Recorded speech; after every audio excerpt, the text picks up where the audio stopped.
नमस्कार मित्रों, आज का प्लान बहुत ही सुंदर पूर्ण वास्तुशास्त्र के अनुरूप बनाकर लेके आए हैं। जैसा कि हमारे एक सब्सक्राइबर ने कमेंट किया था, उसी आधार पर पूरा प्लान रेडी किया गया है।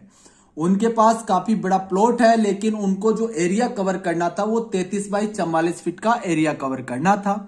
सबसे पहले आपको बता देते हैं, जब भी आप किसी घर का निर्माण करते हैं तो वास्तु का पूर्ण रूप से आपको ध्यान रखना है। वास्तु का ध्यान कैसे रखेंगे? देखिए, अपनी प्लाट की, अपनी जमीन की एक दिशा होती है कि आपकी जमीन कौन सी दिशा की, उसी अनुरूप आपको घर का निर्माण करना है। आज का जो प्लाट है वो नॉर्थ फेसिंग है। नॉर्थ को हिंदी में कहते हैं उत्तर दिशा। उत्तर दिशा किसकी मानी जाती है? उत्तर दिशा भगवान कुबेर की और बुद्ध की मानी जाती है। क्या होता है इसमें? धन धान्य सुख समृद्धि देने वाली ये दिशा होती है। अगर आप पूरा वास्तु का ध्यान रखकर ऐसे घर का निर्माण करते हैं, उत्तरमुखी घर का, तो वो काफी शुभ माना गया है। अब देखिए, आगे से हमने एरिया कवर किया, इस पिलर से इस पिलर तक 33 फीट, कितना 33 फीट एरिया कवर किया गया है। अब बात करते हैं पीछे की, यहां से लेकर यहां तक भी 33 फीट एरिया कवर किया गया है। अब बात करते हैं लंबाई की। यहां पर आपके ईस्ट यानी कि पूर्व दिशा पड़ेगी प्लाट में। इधर पूर्व दिशा वाली दीवार आपकी 44 फीट की रहेगी। कितनी? 44 फीट की। और इधर आपकी पश्चिम दिशा पड़ेगी, इधर की दीवार भी आपकी 44 फीट रहेगी। कभी भी अपना घर बनाए तो किसी भी तरह का कॉर्नर बढ़ाकर या घटाकर, या आपका प्लाट जमीन से जो मुख्य सड़क है उससे अगर आपका नीचा है तो उस हिसाब से कभी भी निर्माण ना कराएं। जमीन का लेवल एकदम बराबर करके उसके बाद ही निर्माण कराएं। हो सके तो सड़क से कुछ आपको ऊंचाई लेके ही अपने घर का निर्माण करना चाहिए। अब आती है उत्तर दिशा में मुख्य द्वार की बात। तो देखिए, सबसे पहले जमीन ज्यादा होने के कारण आगे की तरफ तो हमने एक बरामदा दे दिया है। यहाँ पर आपकी सीढ़ियां चढ़ेगी 2 या 3 अपने हिसाब से। फिर आपका एक बरामदा रहेगा बैठने के लिए, 18 फीट चौड़ाई रहेगी, 7 फीट 3 इंच लंबाई रहेगी। ठीक है। मुख्य द्वार जो रहेगा, जिसको मेन चौखट कहते हैं, वो आपकी यहां पर लगेगी। जैसे आप अंदर प्रवेश करते हैं तो आप देख पा रहे हैं इस साइड में हमने क्लॉकवाइज सीढ़ियां दे दी है। अब अगर ये सीढ़ियां आपकी क्लॉकवाइज छत के ऊपर जा रही है तो वास्तु अनुरूप काफी शुभ रहेगी। ठीक है। अब इसके ठीक सामने आप देखेंगे, यहां पर आपको एक स्पेस नजर आ रहा होगा। ये स्पेस आपका मात्र 7.5 फीट ऐसे कवर किया गया है। पीछे वेंटिलेशन के लिए विंडो रखी गई है। यहां पर आपका कौन सा कॉर्नर? ये कॉर्नर देखिए, नॉर्थ और ईस्ट जहां पर मिलता है वो कॉर्नर ईशान कॉर्नर कहलाता है। कौन सा कॉर्नर कहलाता है? ईशान कॉर्नर। तो ईशान कॉर्नर का वास्तु क्या कहता है कि यहां पर आपका पूजा घर होना चाहिए। वास्तु पुरुष का यहां पर सर होता है, तो यहां पर किसी भी तरह की गंदगी नहीं होनी चाहिए। जिन घरों के अंदर ईशान कॉर्नर वास्तु अनुरूप नहीं होता है, उन घरों के अंदर बहुत ज्यादा परेशानियां देखने को मिलती है। खासकर बीमारी और भी बहुत तरह की आर्थिक हानियां देखने को मिलती है। तो यहाँ पर आपका पूजा घर आ जाएगा। पूजा घर से आप इधर प्रवेश करेंगे। एक हमने रूम दिया है। रूम का साइज क्या है देख लीजिए। 13 फीट ऐसे कवर किया गया है, 10 फीट ऐसे कवर किया गया है। कितना हुआ? 13 बाई 10 का एक रूम है। एक विंडो यहाँ पर, एक विंडो यहाँ पर, 2 खिड़कियां हैं। ये रूम किसके काम आएगा? कोई भी आपके घर के अंदर आप वर्क फ्रॉम होम कर रहे हैं, घर पर कार्य कर रहे हैं, या आपके बच्चे पढ़ते हैं, तो उनके लिए ये रूम काफी उपयुक्त रहेगा। अब यहाँ पर आपका आर्च बन जाएगा।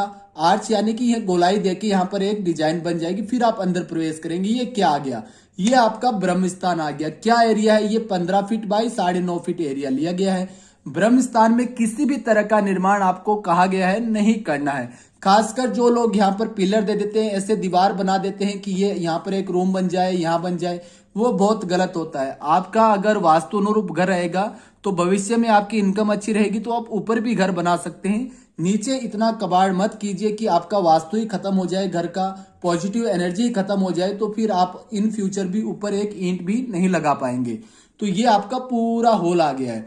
ये जो इधर का एरिया दिया गया, ये डाइनिंग टेबल के लिए दिया गया। किसके लिए दिया गया है? 7 feet 10 inch by 9 feet 10 inch का डाइनिंग टेबल के लिए एरिया दिया गया। एक बड़ी विंडो हमने ईस्ट की तरफ खोल दी है। देखिए, एक चीज का ध्यान रखें, पूरब और उत्तर में खोले गए खिड़की दरवाजे वास्तु अनुरूप बहुत ज्यादा शुभ माने गए हैं। तो इनका विशेष ध्यान रखें जब भी घर का निर्माण करें। दुकान है आपकी, घर है, फैक्ट्री है, देखिए बार बार नहीं बनता है। एक बार घर बन जाता है तो आपके बच्चों का भविष्य भी उसी पर निर्भर रहता है। घर वास्तु अनुरूप रहेगा तो बच्चों का भविष्य भी अच्छा रहेगा। जीवन भर की कमाई लग रही है तो वास्तु का प्रॉपर, जो भी अच्छे वास्तुशास्त्री आपके आसपास है, उनसे ही नक्शा बनवाइए। हर किसी से जो गलियों में बैठ रहे थे उनसे नक्शा बनवाकर लाखों रुपए अपने बर्बाद ना करें। आपके बच्चों का भविष्य भी इस पर निर्भर रहता है। वास्तु एकदम सरल विधि है। जिस तरह हमारे शरीर में जिस तरह आंख की जगह आंख होनी चाहिए, मुंह की जगह मुंह होना चाहिए, तभी वो कार्य करेगा शरीर। उसी तरह वास्तु अनुरूप जो चीज जहां पर होनी चाहिए वहां पर अगर आप बना लेते हैं तो प्रॉपर तरीके से आपके घर की ऊर्जा काम करेगी और ग्रोथ आपके बच्चों की भी होगी। तो डाइनिंग टेबल ये होल हो गया। इधर आएंगे, क्या है, अग्नि कॉर्नर। कौन सा कॉर्नर है? अग्नि। अग्नि कॉर्नर किसको कहते हैं? ध्यान रखें, ईस्ट और साउथ मिलता है, अग्नि कॉर्नर बनता है। 7x10 का बड़ा सारा आपका रसोई घर हो गया। ठीक है। पानी का सिंक हमेशा इधर देना है। आपका गैस चूल्हा यहाँ होगा, एक विंडो इधर लग जाएगी। हाथ धोने के लिए डाइनिंग टेबल का भी पानी का सिंक आप इधर दे सकते हैं इसके पास में।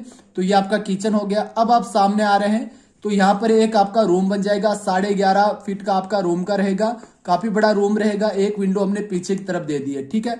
अब आप इधर आएंगे तो एक आपका नृतज्ञ कॉर्नर। नृतज्ञ कॉर्नर कौन सा होता है? जहां पर साउथ वेस्ट मिल जाता है ना, वो नृतज्ञ कॉर्नर होता है। जब भी अपने प्लाट की दिशा देखनी हो, बीच में खड़े होके कंपास से अपने प्लाट की दिशा देखिए, कहां पर नृतज्ञ कॉर्नर आ रहा है, कहां पर वायव्य आ रहा है, कहां पर ईशान, कहां पर अग्नि। तो नृतज्ञ कॉर्नर में 2 विंडो दी गई है। पीछे भी बताया था, फिर भी कमेंट आ रहे थे कि सर विंडो दें या ना दें। देखिए, जिन लोगों का घर साउथ फेसिंग होता है वो विंडो दरवाजे अगर साउथ में नहीं देंगे तो वो निकलेंगे पड़ोसी के घर से क्या। तो ये अंधविश्वास में ना पड़े, विंडो दीजिए, कोई टेंशन नहीं है। मगर ध्यान रखें, फिजूल की पूरे दिन विंडो ओपन ना रखें, पर्दे लगा कर रखें, कोई दिक्कत नहीं है। तो एक 11 फीट 8 इंच बाई 12 फीट का रूम रहेगा। मास्टर बेडरूम है, अटैच लेट बाथ है इस रूम में। 7 फीट 9 इंच बाई 4.5 फीट का आपका अटैच लेट बाथ रहेगा। ठीक है। और आपकी जो टॉयलेट सीट लगानी है, आपको ध्यान रखना है कि टॉयलेट सीट हमेशा ऐसे लगानी है। कैसे लगानी है? ऐसे लगानी है। आपका फेस या तो साउथ होना चाहिए या आपका नॉर्थ की तरफ फेस होना चाहिए। इस चीज का भी ध्यान रखना है आपको। तो यहां तक हो गया आपका अटैच लेट बाथ है। वेंटिलेशन विंडो और फैन पीछे की तरफ दे देना है। अब आप इधर प्रवेश करेंगे, एक कॉमन लेटरिन बाथरूम दिया गया है। यह भी 7 फीट 9 इंच बाई 4.5 फीट का है। पीछे तरफ वेंटिलेशन विंडो फैन रहेगा। हाथ धोने का वॉश बेसिन बाहर की तरफ दे दिया है ताकि आपके यूजफुल रहे। कॉमन वॉश बेसिन रहेगा, कॉमन लेटरिन बाथरूम का। टोटल 1 2 3 रूम हो गए। बाहर बड़ा सारा पोर्च एरिया हो गया। सीढ़ियां एकदम सेपरेट हो गई। यहाँ पर आपका आर्च बन जाएगा। पूजा घर हो गया, डाइनिंग एरिया हो गया, हॉल हो गया, किचन, और बहुत प्यारा सा ग्राउंड फ्लोर का प्लान आपके लिए रेडी किया गया है। आई होप प्लान आपको अच्छा लगा होगा। अगर आप हमसे वास्तु अनुरूप पूरा वर्क करवाना चाहते हैं, कंप्यूटराइज पूरा वर्क होता है, फर्नीचर लेआउट भी मार्क रहता है, ये 2D प्लान रहता है। अगर आप आगे का एलिवेशन जो 3D डिजाइन होता है उसका भी वर्क होता है। कंप्लीट वास्तु अनुरूप हर चीज का वर्क होता है। जब भी आप नक्शा बनाएं तो आगे की डिजाइन भी वास्तु का ध्यान रखकर बनाएं। ऐसा नहीं आप नॉर्थ फेसिंग घर बना रहे हैं और आगे से वो ऊंचा कर लिया तो वास्तु आपका गलत में चला जाएगा और वो आपके लिए काफी परेशानी रहेगी। ध्यान रखें। आज के लिए इतना ही। जय श्री कृष्णा, जय हिंद, वंदे मातरम।